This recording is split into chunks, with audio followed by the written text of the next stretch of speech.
Bueno, gracias, presidenta. Primero quiero dejar sentada la posición de nuestro interbloque en relación a los decretos 411 y 167 que votamos por la invalidez, por la negativa, con el mismo criterio que se sentó en la Comisión Bicameral de Trámite Legislativa. Brevemente me quiero referir al decreto 411, es el decreto de necesidad y urgencia que, como lo decía el miembro informante, dispone la prórroga de las medidas generales de prevención para el COVID. Ahora bien, este es el decreto que dio sustento a la disposición administrativa del jefe de gabinete, la 643 del 2001, que dispuso el cupo de 600 pasajeros por avión para la repatriación de argentinos que se encuentran varados en el exterior. Y la verdad es que para nosotros es una mala decisión, es una decisión muy poco inteligente, con falta de criterios y de aprendizajes a más de 1 año y medio de la pandemia.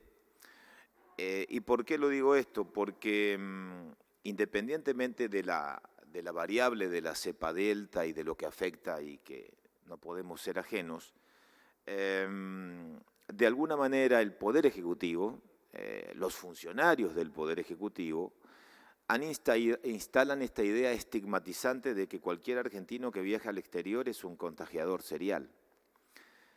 Y eso sí que significa que no aprendimos nada. En 1 año y medio de pandemia no aprendimos nada, no solamente en el país, sino también que no aprendimos de los ejemplos del mundo. Y el gobierno, en este caso, sí se equivoca y se equivocó mal, porque una cosa es establecer determinados parámetros para aquellos argentinos que viajaron al exterior con posterioridad de la decisión que adopta el propio Poder Ejecutivo, pero nada tiene que ver determinados cupos o límites para aquellos argentinos que viajaron anteriormente a la decisión que tomó, en este caso, el jefe de gabinete. Entonces, cuando hablamos de la estigmatización hay que tener mucho cuidado porque yo no quiero mirar al pasado. Hoy se ha hecho referencia a que, bueno, estamos superando las 100.000 muertes en la Argentina como consecuencia del COVID y me parece a mí que el Estado tiene que tener la suficiente capacidad de adoptar medidas mucho más innovadoras. La estigmatización no sirve. Lo vivimos también en el territorio nacional con esta idea de que cualquier varado que pretendía ingresar era mala palabra, no ayudó, no sirve.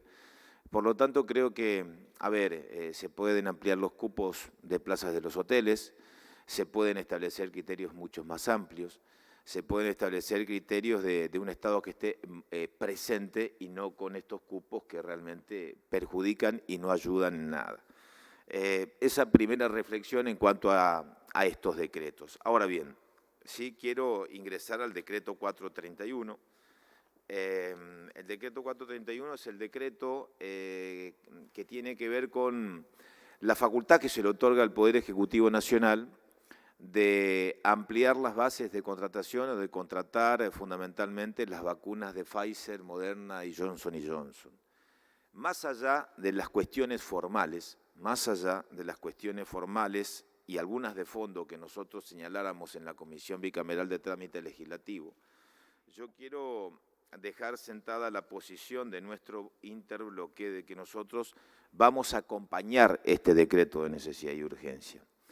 Y lo hacemos con una mirada quizás del interés colectivo de la sociedad, porque yo creo que hoy, como lo expresó el Poder Ejecutivo y también todos, la esperanza de la sociedad están puestas en la vacuna, entonces que no se interprete las cuestiones formales y de fondo que son muy potentes como un obstáculo ante una eventual negativa nuestra a que el Poder Ejecutivo cuente con las herramientas para contratar las vacunas que sean necesarias, pero que las vacunas puedan llegar. Entonces, que no se interpreten las cuestiones formales o un eventual rechazo, que sí puede darse por cuestiones formales y a la cual voy a hacer referencia, como un obstáculo en nuestro interbloque. Por eso nosotros el 431 lo votamos a favor, para que se contraten y para que las vacunas sin estigmatizaciones o miradas ideológicas lleguen, porque lo que la gente necesita es vacunas, lo que la gente necesita es un Estado presente, un Ejecutivo diligente, y vacunas, llámese Pfizer, Johnson & Johnson, Moderna, Sinopharm o la que fuera, puedan estar al alcance de cada uno de los argentinos. Dicho esto, A ver, sí quiero hacer referencia a los cuestionamientos a este decreto. Miren, el tema de las vacunas es parte del debate político en la Argentina desde que se instaló la pandemia.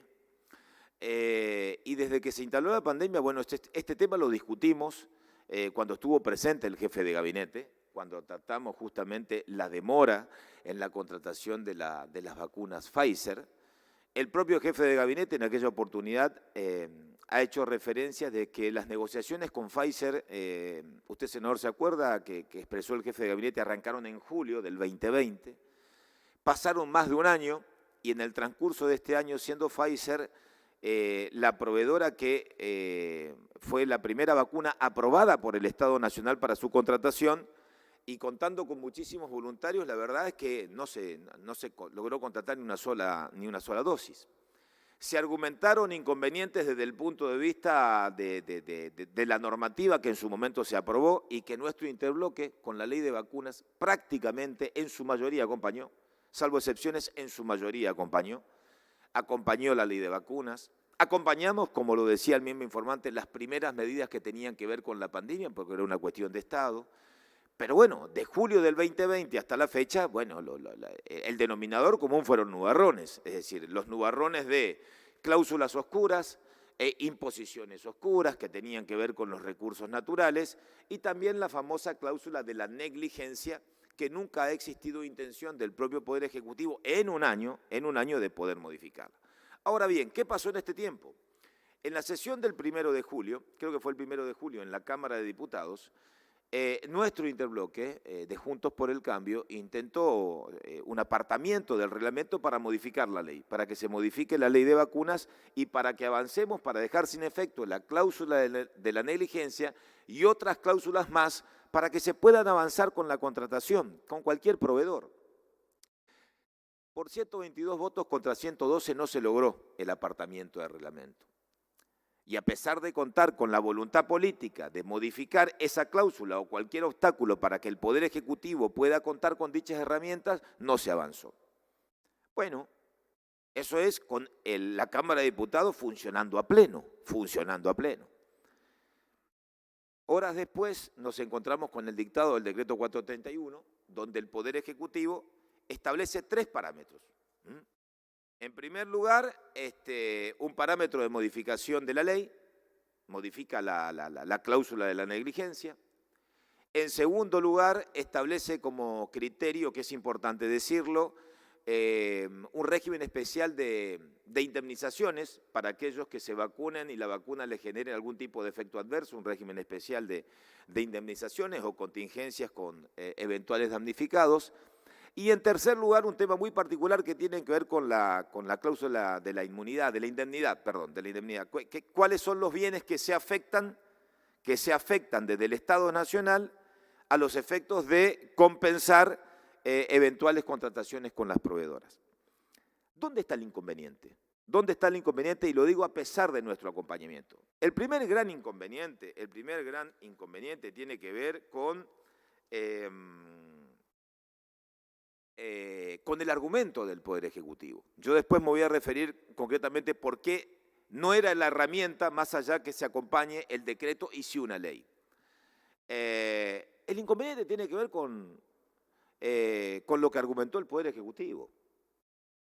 La secretaria legal y técnica de la Presidencia de la Nación, la ex senadora Vilma Ibarra, dijo claramente que el Congreso, que los tiempos del Congreso no son los tiempos de la pandemia. Que los tiempos del Congreso no son los tiempos de la pandemia.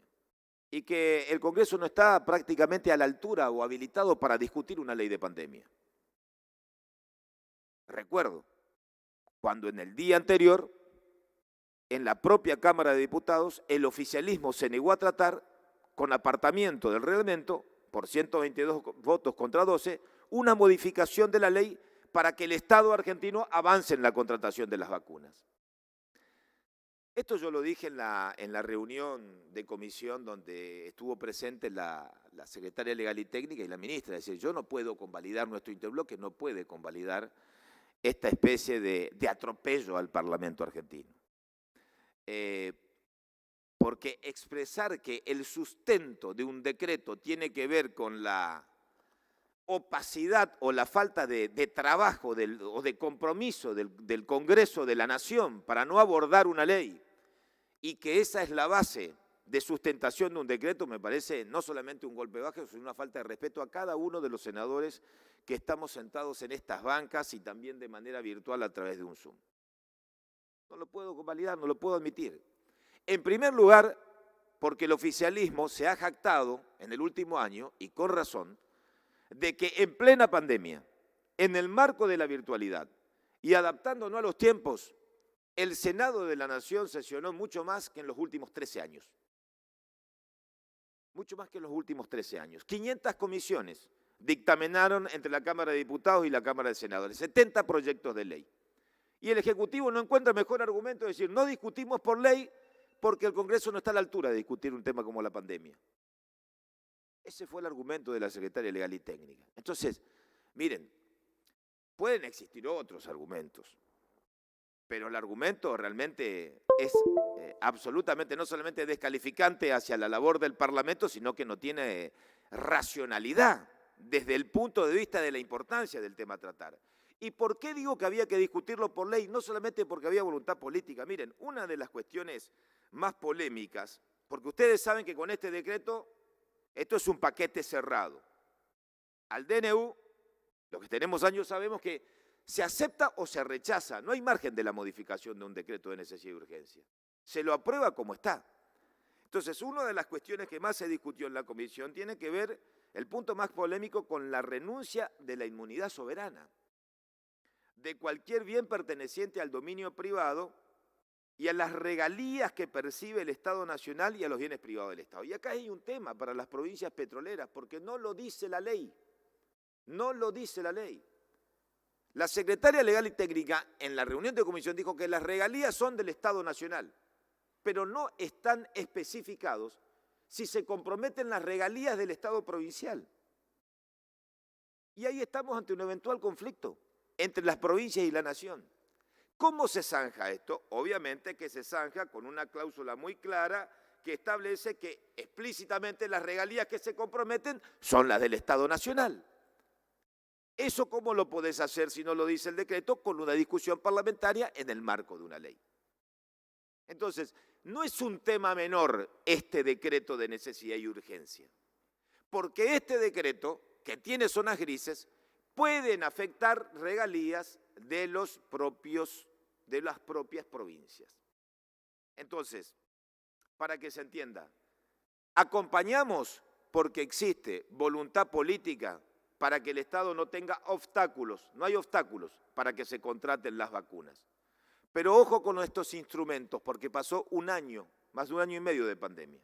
Y acá estamos presentes los senadores para discutirlo. La herramienta era una ley, pero no van a encontrar en nosotros un obstáculo, como no lo encontraron nunca, para poner freno a la contratación. Ahora ya no hay excusas, ni del jefe de gabinete ni del Poder Ejecutivo. Que contraten y aparezcan las vacunas. Que contraten y aparezcan las vacunas. Con mayor transparencia, que es lo que exige la sociedad. Gracias, presidente. Gracias, senador.